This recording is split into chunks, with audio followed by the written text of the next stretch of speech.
All right, welcome back.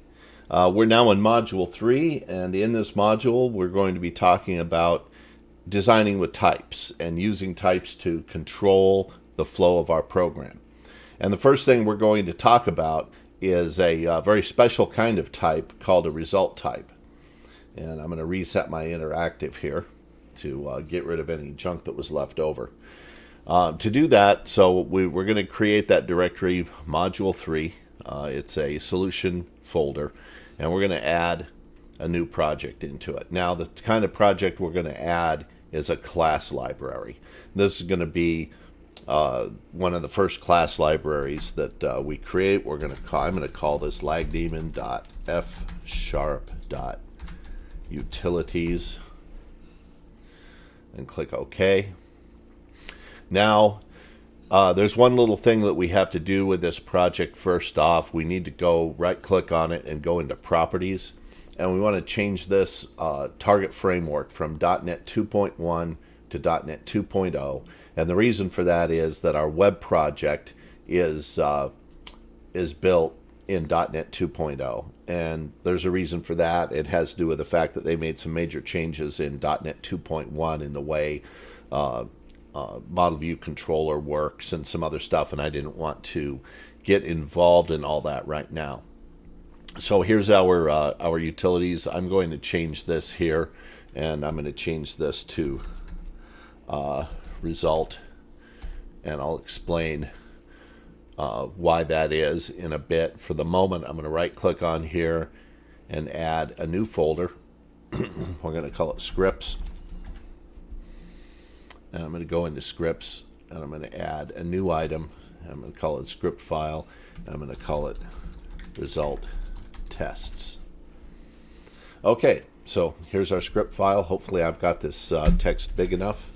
Now, what do we want to do here? So we're going to create a discriminated union, a very special kind of discriminated union that is going to be the result of all of the checks we do for our various business requirements. Now, what's the importance of this? Well, what we want to end up with is a series of functions that take some input value or values, and they produce an output, and that output can either be a success output or a failure output. It's sort of like having a function that can put out two different values. And this is something we can do very easily in F#. And it's a little more complicated to do it in C#. You can do it, of course. You can have an object that has some sub-objects to it, and you can return either of those sub-objects from a function. And we're going to use that, something like that, only not exactly that way in our C# side. For now, we're going to talk about this particular discriminated union. So I have some requirements here, simple ones, and these are out of our requirements document. It says that a password, there's more to it than this, but these are the first two we're going to deal with just to give us something to work with for testing and working with our result type. Our requirements document contains all the full requirements of passwords and email addresses and logins and so forth. And you can download that PDF document. So I'm going to work with these two requirements right now. It must not be null or empty, and it must be a configurable min and max length. Okay. Well, if we were to write those, normally we would do something like this. Let password is not null. Password equal, and we would have to return something like a boolean. We could say something like if system.string.is null or empty password, then false, else true. Well, that would be a very common way of doing this sort of thing, and certainly it'll work, but it won't let us pass the password on to the next function in a chain. We would have to use the same password. And remember, we want to avoid several things. We want to avoid any global variables. We don't want to just take this in, assign it to some global variable, and then start passing it around. And we could do this quite easily in C#. There wouldn't be any need to do it in F#. Instead, we want to return something of value. So let's create a type here. We'll call it type result equals success of string or failure of string. Well, now we've got something a little bit better. Instead of saying then false, else true, we could come in here and say success and pass in password, or failure and say password must not be null or empty. Is null or empty. Actually, we want this to be the failure one. If it is null or empty, we want it to fail. Otherwise, we'll say success, and we'll send along the password. So now we've got to start at something here. It's a little bit limiting, though, because we can only deal with strings. And in this program, we would likely always be dealing with strings, but maybe not. We can't be sure. So instead of hard coding it to strings, well, let's first test this. Let's say password is not null. We'll pass in a null. Password is not null. We'll pass in an empty. Password is not null. And we'll pass in a something. So let's put these in to our interactive, and there they are. We can see we've got first a type of result that takes us. It can be either a success of string or a failure of string, and we have a password is not null that takes in a string and it returns a result rather than some other string. So let's see what happens when we pass in a null. Password must not be null. We get a failure. The result type is a failure with password must not be null or empty. And the same thing with this one. Password must not be null or empty. And this one, the final one, is success, and it returns the password. Well, using string here is somewhat limiting, so why don't we make this a generic and go up here and go T success, tick, T failure. Now we can pass in any type.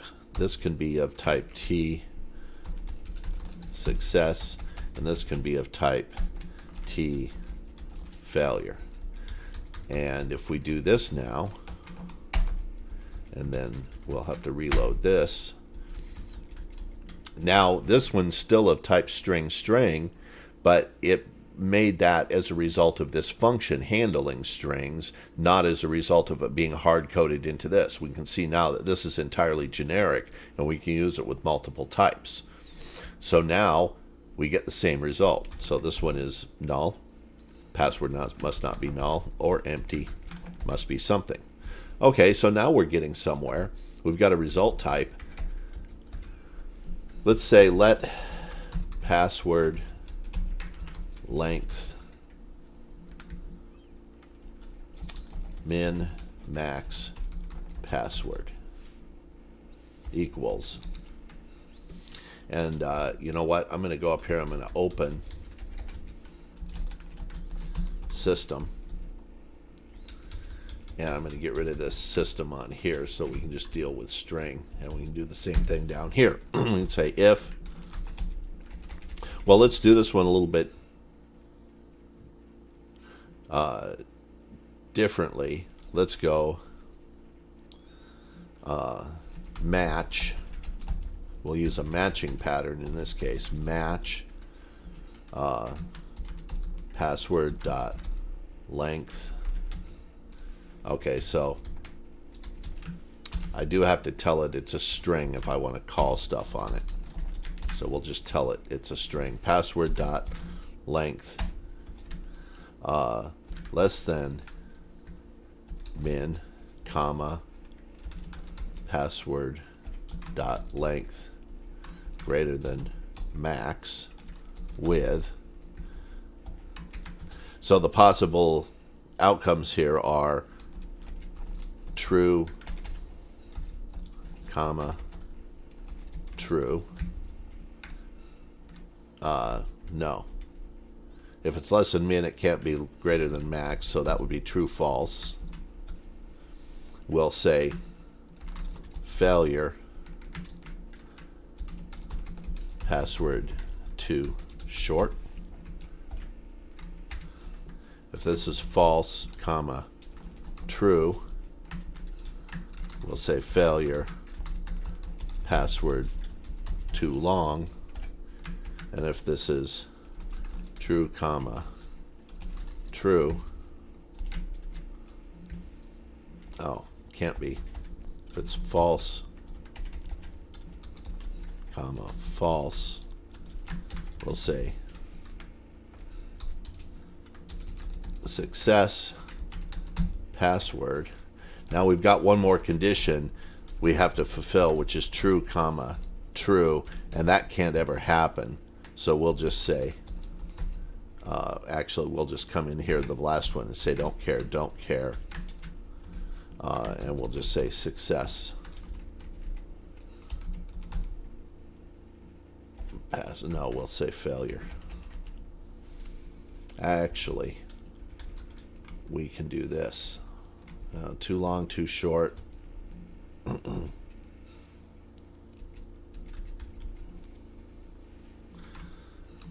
This probably should be failure. Can't happen. So that can never actually be called, but the pattern match has to be in place. So let's see if, so it can't ever be true, true, because it can't be both less than min and greater than max unless something is screwed up with min and max. So let's go run this in to our interpreter, and we see that password length takes a min int, a max int, it takes in a password, and it returns a result, string. So let's go these same things, same passwords. Let's test this. We'll grab this password length and we'll put it here, here, here. But now we've got to pass these two values in, 4, 8. We'll use 4, 8, and 4, 8. Okay, great. So if we pass in a null, we get an exception. If we pass in an empty, it's too short. And if we pass in this, it's too long. And we could do another one here, 4, 8, password. We run this one, and we get a success password. Okay, great. Now there's a couple of problems. One, we could get a null into here, and it could throw an exception. And so we want to do this password null check first before we call this. Well, that would be great, except we can't compose these two functions together. Their shape is wrong. And what we mean by that shape is that if we look at the signature of both of them, we'll plug them both into the interpreter again so we can see.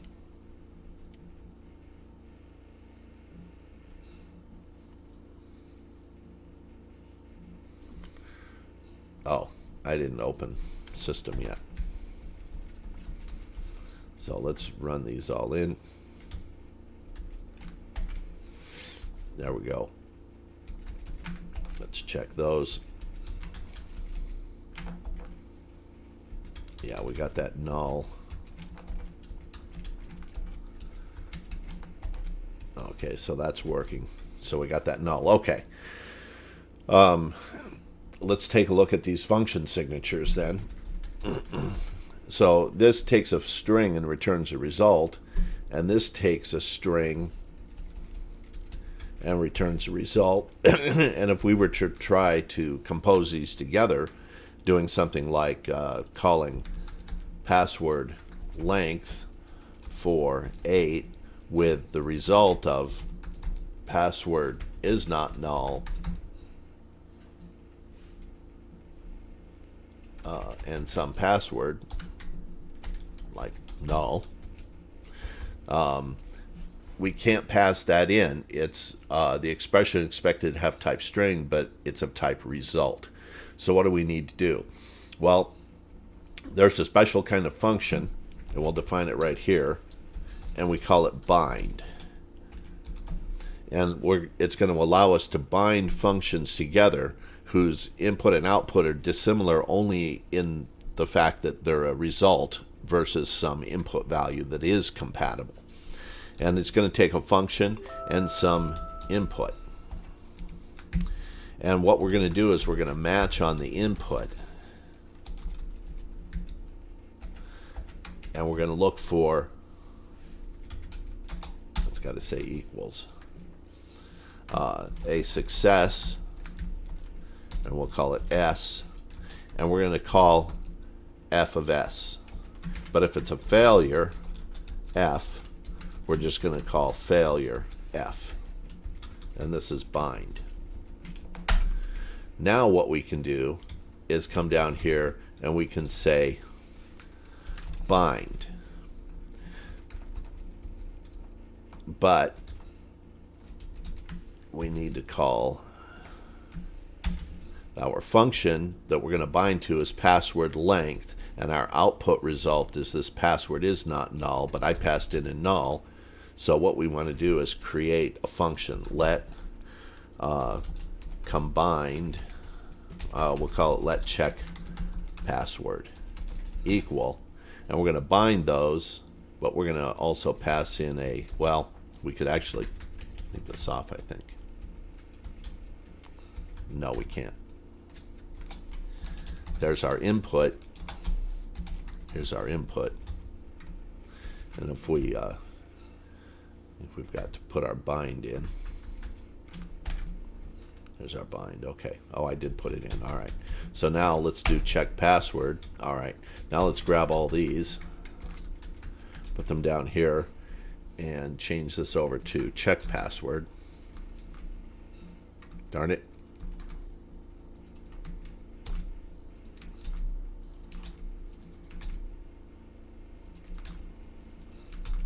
Now we don't need this because we hard-coded it into the function, which we're not going to do later, but for now this is fine. So if we call check password with a null, we get a failure. Okay, we call check password with this, we get a failure, but we don't get an exception, and it's success on the last one. So we got a failure. Password must not be null or empty because it ran the password is not null first, and then it ran password length. If this passed, it went to password length. Well, this is kind of confusing. It's hard to read and understand that. It's hard to reason about it clearly. So we have an operator overload that we like to use with bind. And this operator, special operator, looks kind of funny. It looks like this. And it takes an input and a function. And it equals bind func input. And if we run this in, we'll see we now have an operator that takes a function, takes an input of type result, and a function that takes some value and returns a result, and it returns a result. So now we can reform this check password. So I'm going to get rid of this. We've got our input. We want to take our input, and I suppose this is a good point to explain this operator in a little bit more detail. You just saw how we did this operator. Let's define. I'll just write what the definition of this operator is. It's some function. It's some input and some function, just like the bind is. and it just calls func input. Except you notice we don't have the bind on it. Oops, I forgot the equals over here. Up here, these two are absolutely identical. This forward pipe operator, I mean, they're almost identical. This forward pipe operator takes some input on the left, some function on the right, and it calls the function with the input. Our bind operator looks very similar in some respects. It takes an input and a function, just like this does, but it calls bind on the function and the input instead of just calling the function on the input. So that's how this operator actually works. So let's go down here, and we've got our input, and we're going to pipe it to password is not null, but then we're going to bind that with password length, and we're just going to have to pass in, well, let's put our min max on here. Min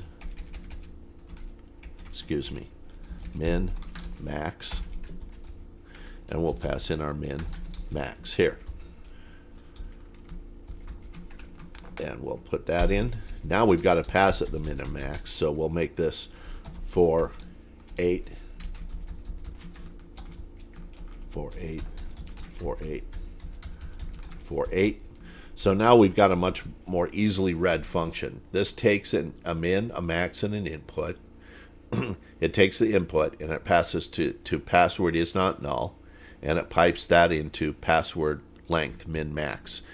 This bind is the same thing as we did before. It's just reversed it around and put it in an intelligent order. We're going to call password is not null. Then if we succeed, we're going to call password.length. If we fail, we're not. We're just going to return the failure. So let's pass in a null. There, we got a failure. Password must not be null or empty. Here, we got a failure. Password must not be null or empty. Let me make sure I actually put that in. We're not calling the other function. Yeah. Input, max int, input string, result. Perfect. Password must not be null. Password must not be null. Password is too long. Success on the password. So let's review very quickly this form of generic discriminated union. It's of type result, and it takes a type, some inner type of success and an inner type of failure. This could be a list of failures, and we'll eventually get to that where we're going to check a bunch of stuff, and we're going to return a list of failures for everything that went wrong. We have a bind function that can glue two functions together that take some t-success input and produce some result. Excuse me, my mouse is kind of jumping around. That takes some t-success input and returns some result of t-success, t-failure. So remember that. The function has to take this type as an input, and it returns this type as an output. And when it does, we can use bind to bind them together as though they were regular functions. We've got our simple password not null, and this seems to meet our requirements. It checks that it's not null or empty. It returns a failure otherwise. This could be done simpler. I decided to do it with pattern matching. Excuse me. Stupid phone.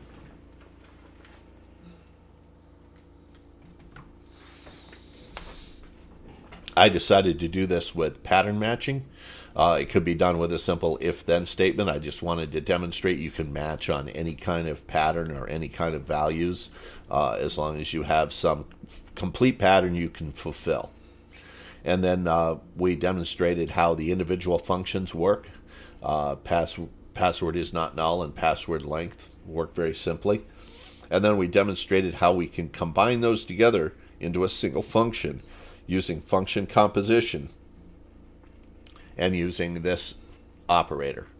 Now there are other operators and other methods we can use along with the result, But if we have this result and a bind operator, we're a long ways towards being able to really use result for a lot of things. And there are some other functions that we can develop, and we will develop them over time as we go through our different requirements and find different uses for different methods.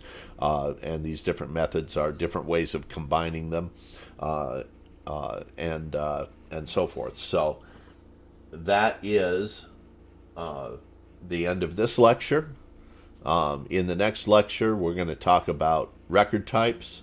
I know I said in this lecture I was going to talk about record types as well, but this is running a little bit long. We're at 25 minutes right now, so I'm going to let record types go to the next one. We're going to revisit this, and instead of passing in min and max, we're going to pass in, using a record, all of the requirements that we need, and we're just going to pass that set of criteria around and let each of our functions use what they need from that criteria. And we'll use a record type to pass that around, and we'll also create a constructor for building that record type. So anyway, this has been great. I hope you got something out of it, and I will see you in the next lecture.